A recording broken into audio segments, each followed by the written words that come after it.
Hey, pilot, welcome back to Ready for Pushback. I'm Nik Fialka, and today's episode is with my man, Captain Stan Fischer, who is a professor at the United States Naval Academy, and he wrote a fantastic book, and we are gonna dive in on it today. Really cool if you want to nerd out about naval aviation, about maintaining aircraft, about all the things, and also just the life of what it was like in the 1940s. It's a bit of a twist today, but I thought that Stan's book was amazing and super compelling, and he is such a great speaker. So all the right things. And so sit back, relax, let's get ready for Pushback. Most pilots don't understand what career opportunities are available in the world of aviation. They're making career decisions based on advice from friends or posts on internet forums, meaning they are taking huge risks with their livelihood without having all the details. This podcast was created to help you understand the aviation industry so you can find your dream job. Let's get ready for Pushback. Here's your host and my dad, Nik Fialka. All right. Captain, Dr. Professor Stan Fischer, live from the United States Naval Academy. How are you, buddy? Doing well, Nik. Thank you for having me. It's good to be here. It is so cool to have you. You might be the first PhD on the show, so I'm glad to have you, my man. It's very surreal to be here, and I am excited to do this with you. Been hearing some really great shows from you lately. Dude, thanks. So you wrote a book, Sustaining the Carrier War, all about the carrier battles in World War II and aviation maintenance and the sustainment portion of that. Will you set the stage on this story and kind of where we started in the world in the 1930s and 40s? Sure. Before I actually start with that, I just got to make sure I get the disclaimer out here so the lawyers are happy. Everything I say, do, or imply is all of my own being, has nothing, not that of the Naval Academy, Department of Navy, or Secretary of Defense. So this is all my own work and my own ideas. Me too. Same with me too. Please, Pete and Seth. Good. All right. Lawyers are happy now. Everybody's good. So a little bit for the audience, a lot of discussion about World War II and naval aviation, particularly in the Pacific, and the setting the stage part of it is as we come out of the First World War, things go down kind of quiet. It's peacetime Navy. It's more of the technological R&D type of period where we're experimenting. Put a couple carriers in the water. So we get this idea of like, okay, we start out with a Langley and hey, this is a good idea. Let's put airplanes on a ship and be able to project power forward. That turns into the Saratoga and Lexington. So we have three carriers going into the 1930s. And then at the same time, Japan is obviously in their build-up phase as well. They are building bigger and faster and really better than us at that point. And the way I see it is the United States kind of gets caught on our heels, caught back on our heels as the war commences, and the FDR sees it coming. Everybody kind of sees it coming with what's going on in Germany, and then also what's going on in the Indo-PACOM South Pacific region with Japan trying to spread their power. And the powers that be and the Navy's Bureau of Aeronautics, which is what basically the forerunner of Naval Air Systems Command, they realize that they're going to be kind of caught short here. If we need to start building carriers, which the plan is, there are very few number of airplanes available. We don't have a lot of airplanes built, and what's even more important that I think most people have forgotten is there's not enough aircraft maintainers, technicians, right? We get pilots. It's very easy to bring pilots in because it's easy to recruit for that. And the Navy realizes that we're if we don't have enough aircraft maintainers to keep all these planes that President Roosevelt has said the Navy shall have more planes, we're going to be caught behind the eight ball. So that kind of leads us up to 1937, 1938, where we are very, very short on numbers of people. There hasn't been the big surge of enlistments. Recruiting is down. We're not at war. To me, this is a fascinating time because I see it as there are these general ideas in the military that, like, oh, we need to be able to defend ourselves. We need a strong Navy, but it's only kind of this halfway job that they're doing before World War II, like before we really get like roped into World War II. Right. And I'm certainly no scholar. Let's keep the caveats going, but I do watch a lot of YouTube videos. There you go. World War II.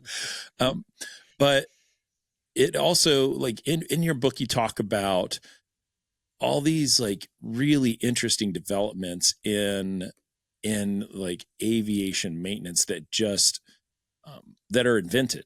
To me, they've always been there. It's just what we do. Right. Because I've lived on an aircraft carrier. I've lived on like amphibs. I've lived on small boys, like all the general places where we put aircraft. Like, I've been on them, and everybody, like, we've got a process that we do to keep all the aircraft up and to keep things going.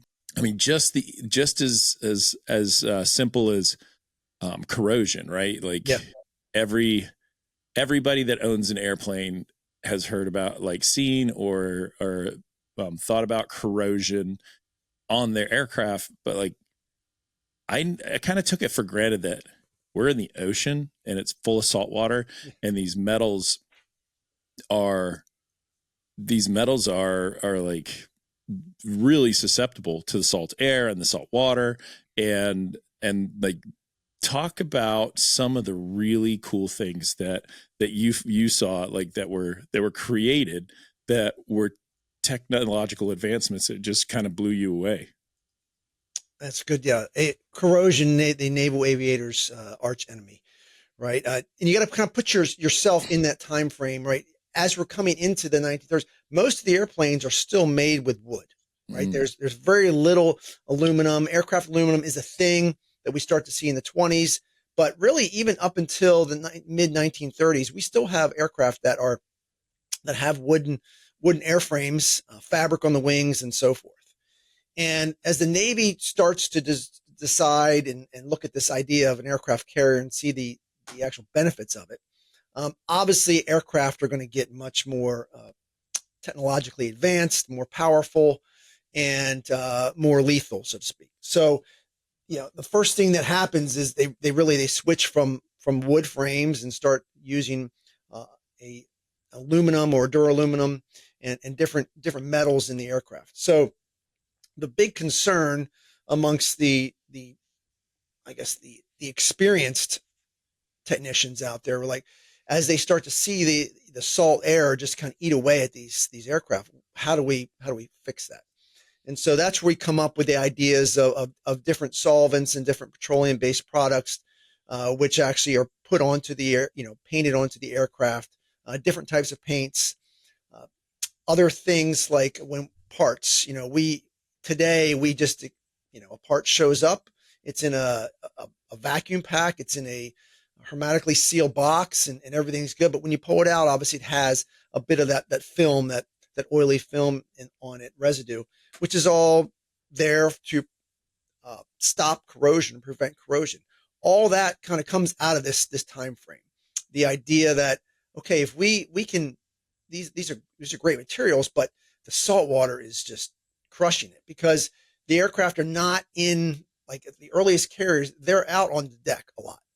Actually, the Langley, they didn't even really use, there was no, the hangar space was wide open. So there's salt air always getting in there, and they actually would keep the aircraft on deck a lot more than what we see later on, because it's all about getting a faster cycle, and how many planes can you get off, how many planes you get back on, and how fast we can do that. So that was the one big thing, was the corrosion, and actually coming up with actual materials and type of petroleum-based liquids and solvents to to avoid that. It was so interesting reading about the,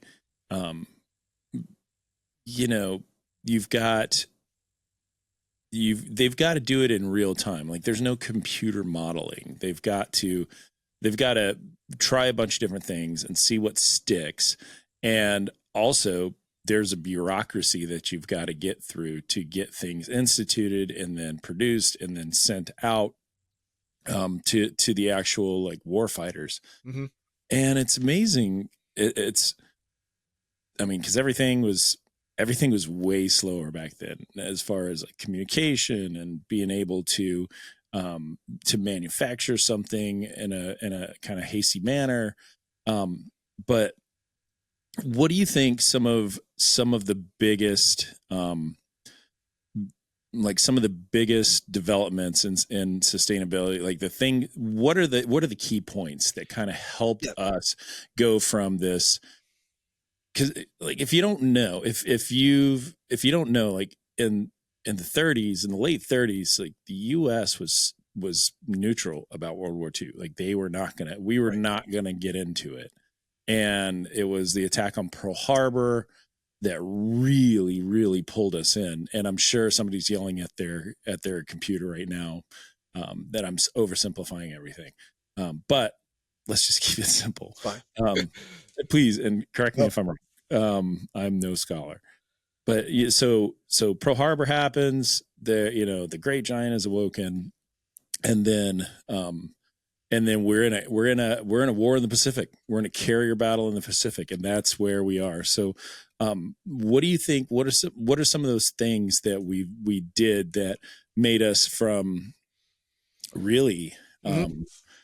I would say a second tier military, even a third tier military, to being able to conquer like the greatest naval fleet ever assembled.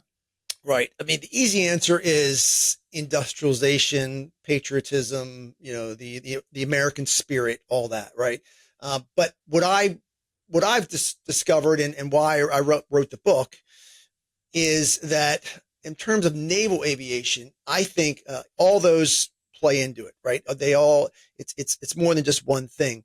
But the thing that's been missed is this idea, the concept of maintenance, the concept of the maintainer, the enlisted, the blue jacket out there. The changes that the Navy made in terms of its training, education, and operations on the maintenance side of the house was amazing. And it's actually mind-boggling to see how we did that. And just a few people working at the Bureau of Aeronautics before the war, we're under 10,000 sailors who were qualified aircraft maintainers. Right? Amazing. This is 1940. By the end of the war, we have fully trained and deployed both at home and at sea over 250,000. And so they've gone through, and that's a 4 to 6 month training course initially, which we at A school with same stuff we do today. And it was mainly in Pensacola, but it was also in San Diego. They had them in Memphis, Norman, Oklahoma. The ability to build these schools and these training schools, I mean, they're small, small college campuses, if you will, small towns. How fast we were able to do that and get once the balloon went up and the lines at the recruiting stations and were out the door, how fast we could get people through boot camp and into these training schools and then out to the fleet. So that's the first thing, because the whole time we're thinking, you're looking at the industry starting to build these planes. Think about Leroy Grumman up in Bethpage, New York, right? It's the Hellcat, the Wildcat, the Hellcat, all the Grumman aircraft, the F6F, that stuff's all coming down the pipe, and we're training pilots all throughout the country. But the fact that we're trying to keep up and realize that these planes are going to need work on dailies and turnarounds, right? It's not like a car where you just don't do anything for 6 months. We all know that. Every time they fly, maintenance is needed. So that's really the first thing that I saw. If you combine that with all the industry, the pilots, the admirals, if you will, and the policy and the tactics that come out of this, that's the one thing that I think propels us in front of Japan. Now that doesn't happen overnight. And if in my book, I say that because it's kind of quiet until 1943, really the late 43. After Guadalcanal, things start to pick up. Battle Philippine Sea is one of the bigger ones that really changes. Now everyone talks about Midway, right? Being the tide that turned the war. That's in June of 1942. But it's kind of quiet after that because we have all these guys in school and we don't have 100 carriers. The fact that we start out with basically, under 10 carriers, more like 5 or 6. And then by the end of the war, we have over 100 aircraft carriers. Many of those are the smaller light carriers, which carry about 30 airplanes, but there's a good amount of them that are the large full-size Essex class, which are carrying 103 aircraft per air group. So you take those numbers and you got to figure out, okay, we need pilots and we need technicians to do this job. So that's the one thing. The other thing is the way schooling worked was the Navy was kind of doing things hodgepodge up through the late 1930s. It was a lot of OJT for your maintainers. They're training, learning from that old crusty chief, senior chief in a hangar somewhere. There are schools, if you will, but they're not the formal schools that we know today. And so the Navy realizes that they need to standardize things. So they bring guys in to do that, specifically to write new manuals, to make manuals that are actually readable by some young kid from Podunk, Arkansas, right? That just wants to join and fight for his country. Never seen an engine before, but now he's got a nice, concise, small manual. I think I had one somewhere. Something like this. On YouTube, he just grabbed that's the manual. That's an old school aircraft operation of aircraft engines. And so see, cool. Notice the size. You could just put it right in your pocket or your back pocket of your dungarees. I'm trying to see what the date on this one is. Does it come with like some cigarette paper in the back that you can like roll cigarettes with? I feel like that would be some. Smells like 1943.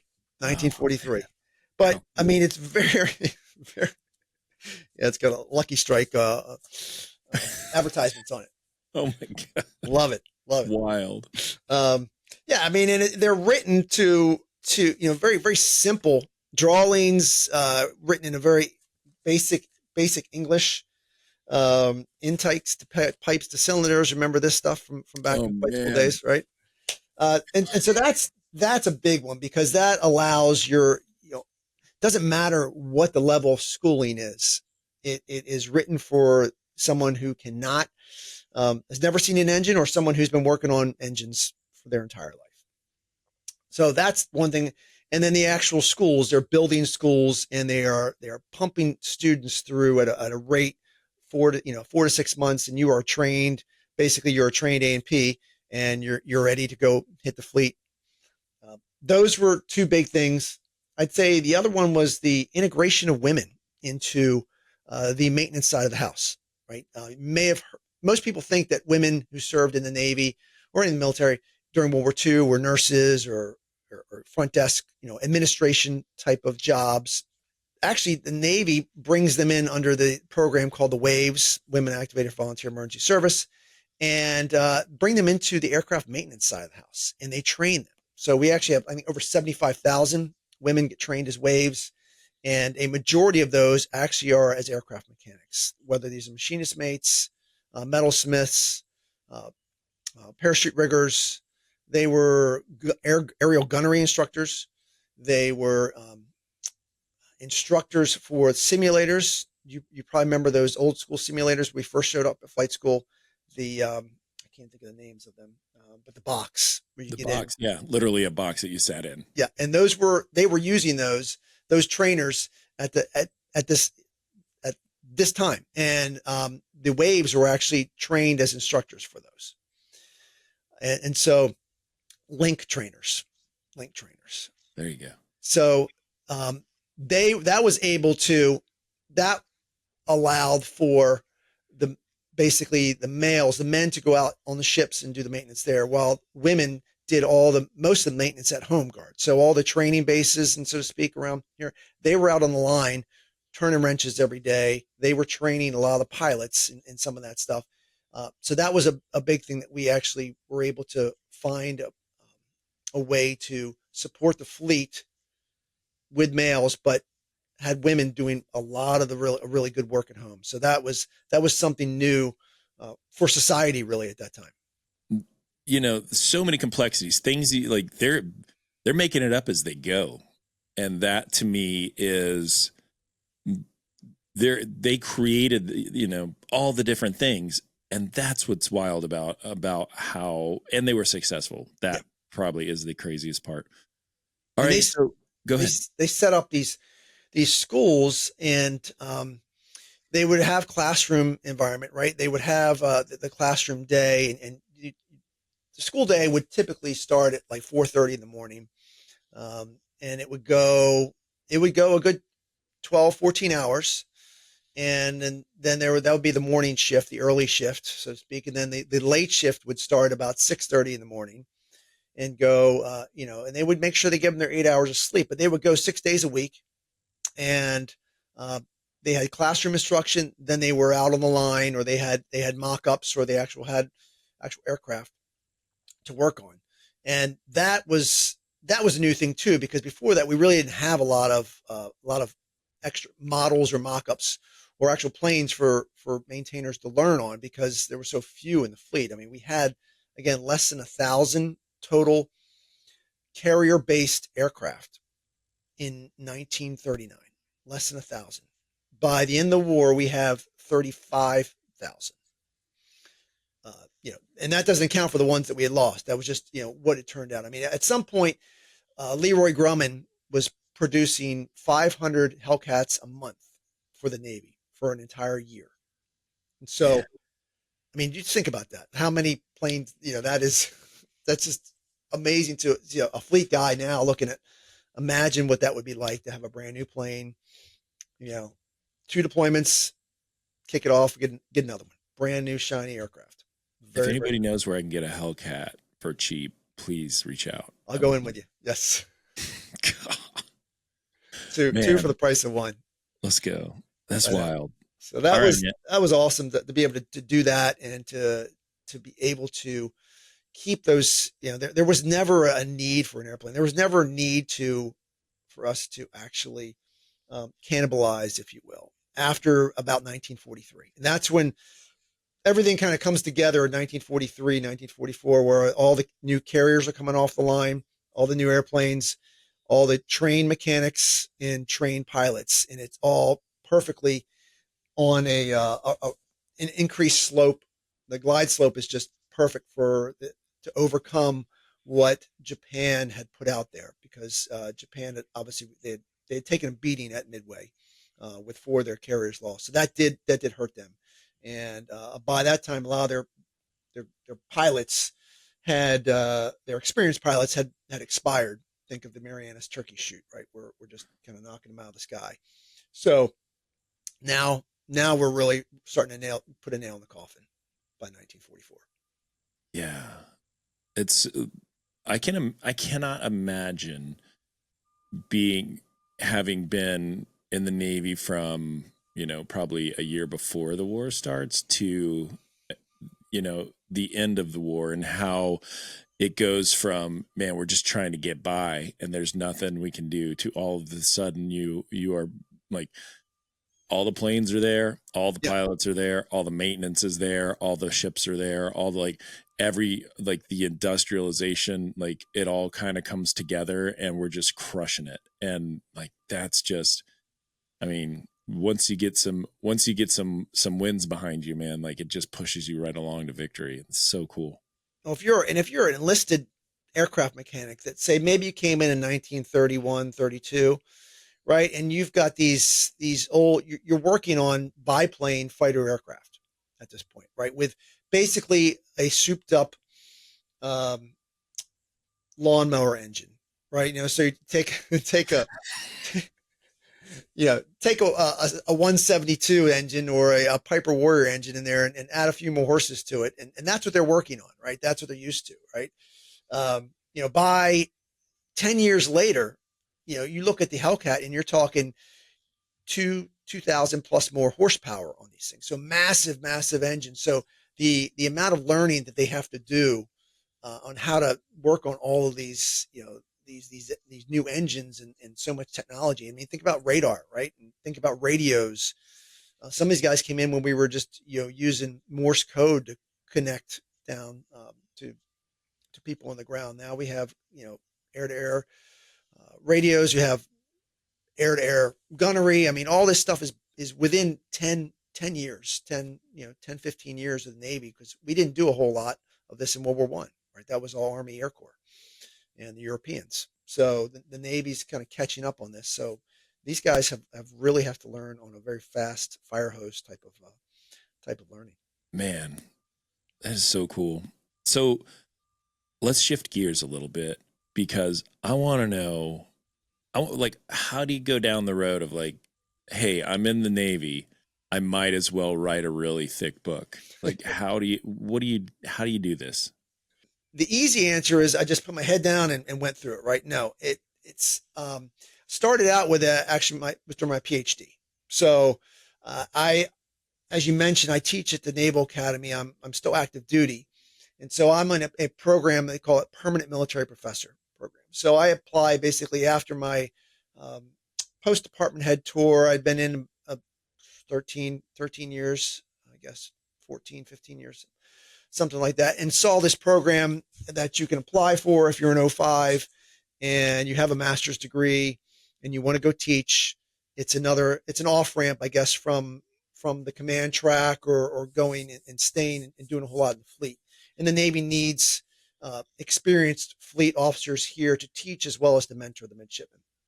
So I put in the package. I got turned down the first time, continued, went in again for the second time, and did get picked up. So in reference to the podcast you had a couple weeks ago about learning from your failures and moving up from that, it definitely works. So ended up getting picked up for the program, was all excited, started my PhD at University of Maryland.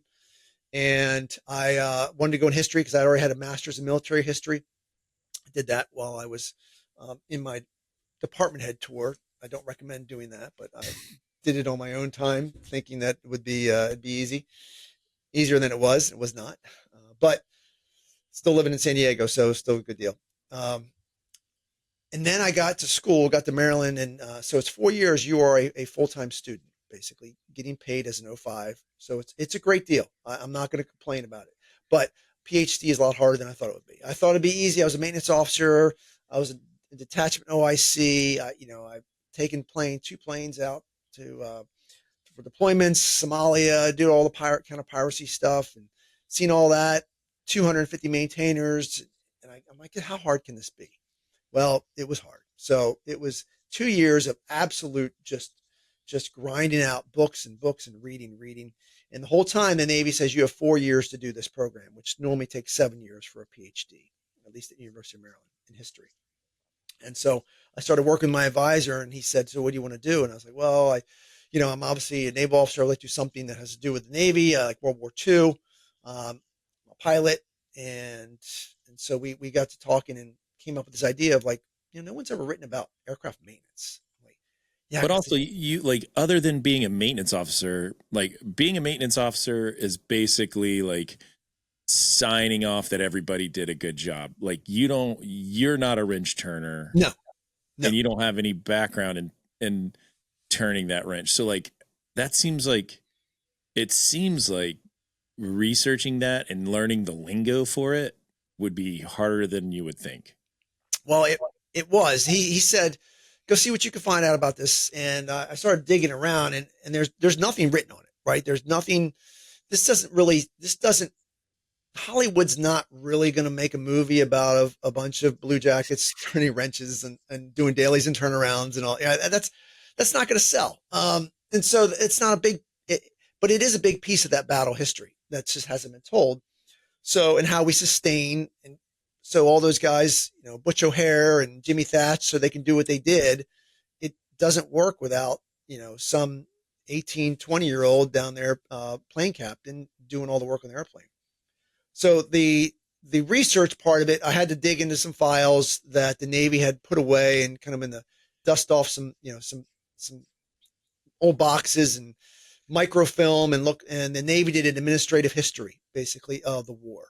And that's where I started finding out all the stuff about the schooling and the development of the Naval Air Technical Training Center, NATTC, and the fact that we had women actually as maintenance personnel in the schools. And so I found all this stuff on these long, just really microfilm, small things I had to run through a microfilm machine. And I find all these documents. And so that got me down that road.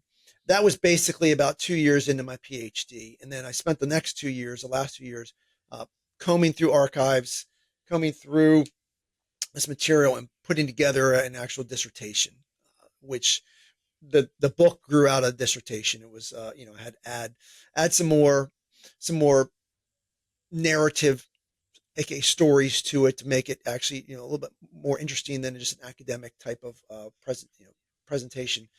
And so that's what I did. I started looking up particularly personal stories of people.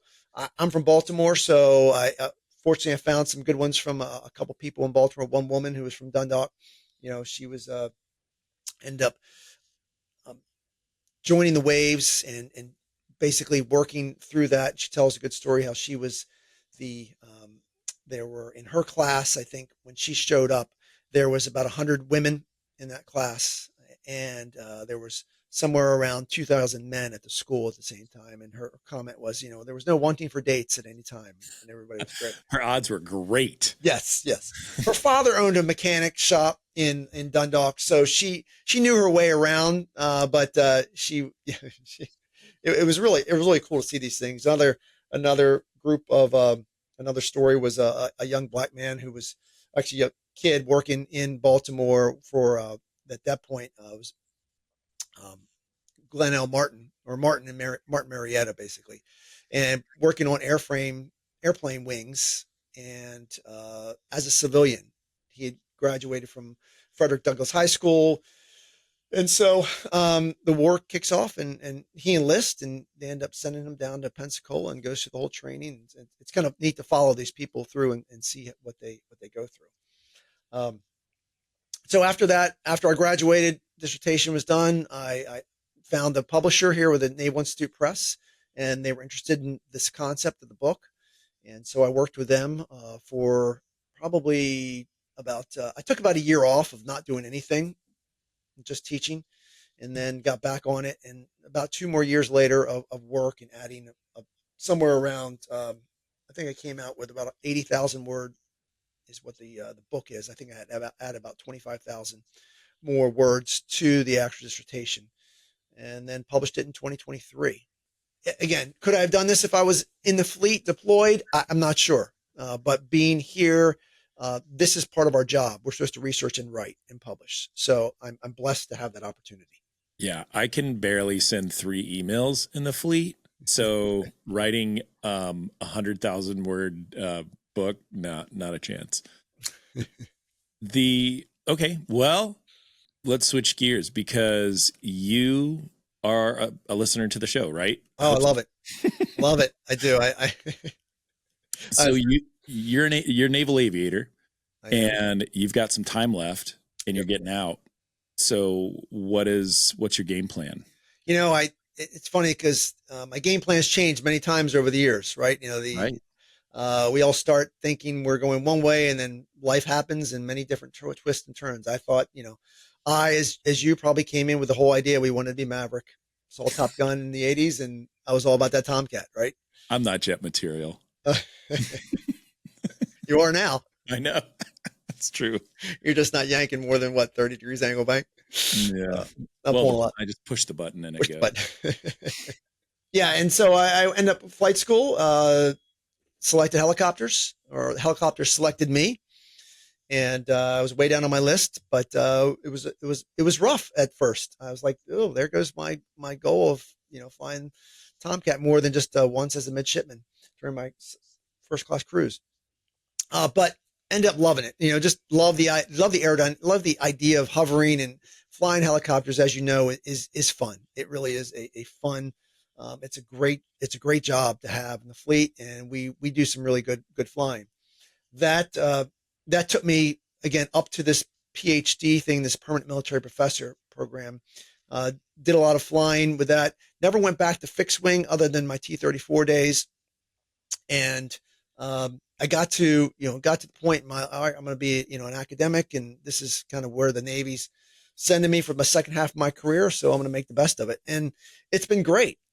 Except for when I got here at the Naval Academy, I saw this, what we do. We train midshipmen in the summer in the Piper Warriors.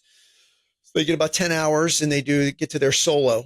And that gives them kind of a prep for actually going to flight school the following year after they graduate. And then I saw that. I'm like, oh, that looks fun.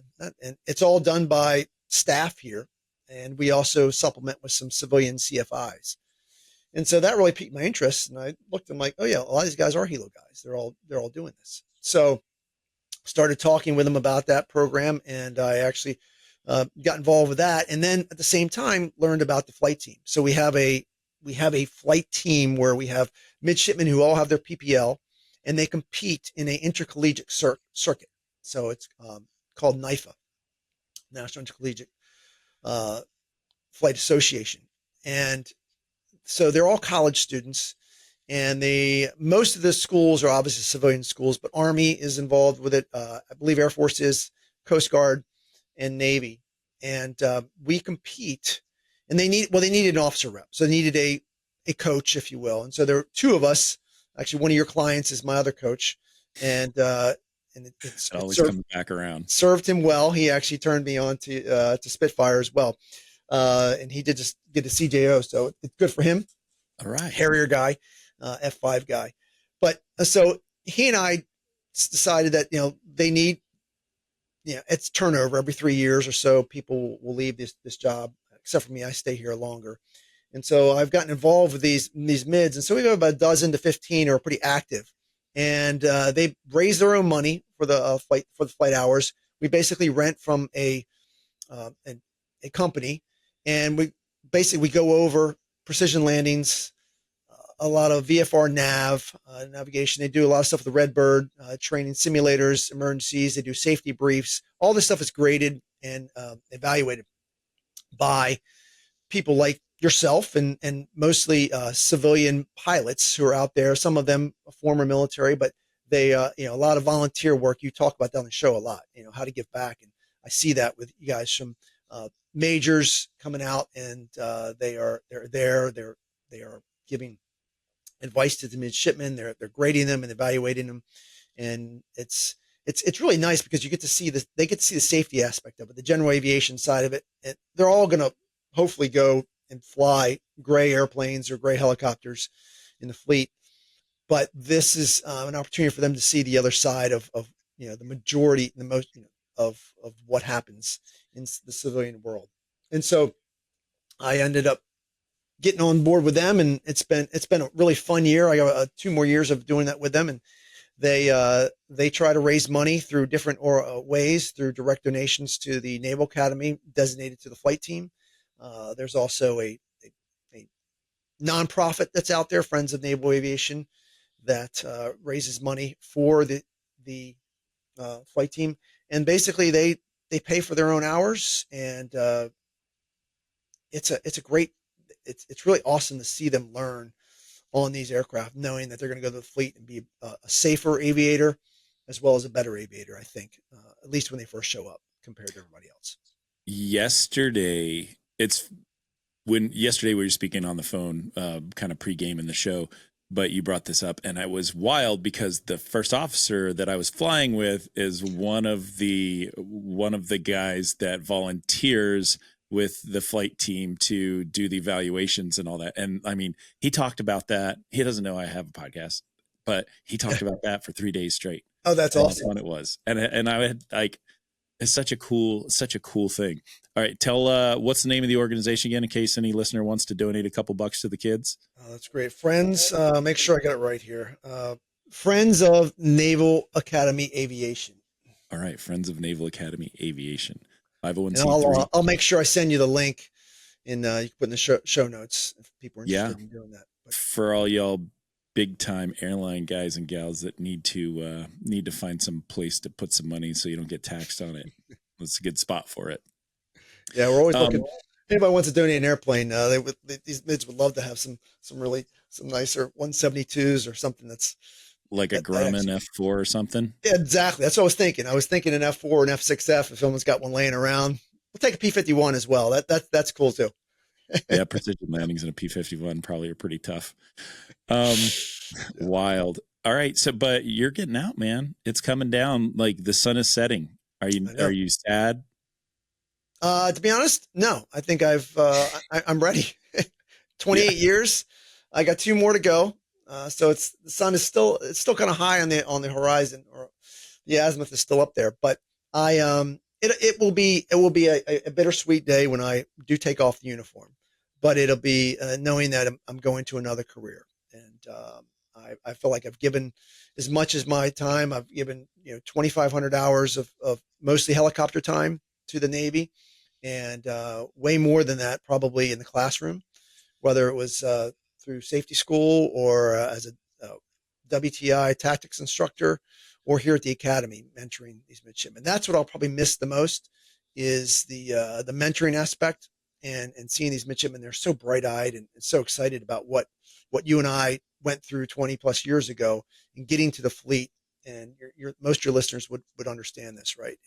Whether they're no matter what service they're in, and they're just they want to know everything. They want to know what it's like. They want to know about these helicopters, and they want to know about what's life like as a single aviator or a married naval aviator. What's life for your family like? And so you have to you tell them all that, and they're just, it's so neat to watch them, their minds just kind of think. And at the same time, I'm trying to teach them history too, right? That most of them, yeah, and they're all very smart kids, and they so that's, I think, I'll miss that being in the classroom, but I hope to be able to just kind of take those experiences, and I'm sitting right seat in some sort of some big commercial airliner at some point, and talking those stories with a left seat guy or gal, and then hopefully move over to that place, after a few years.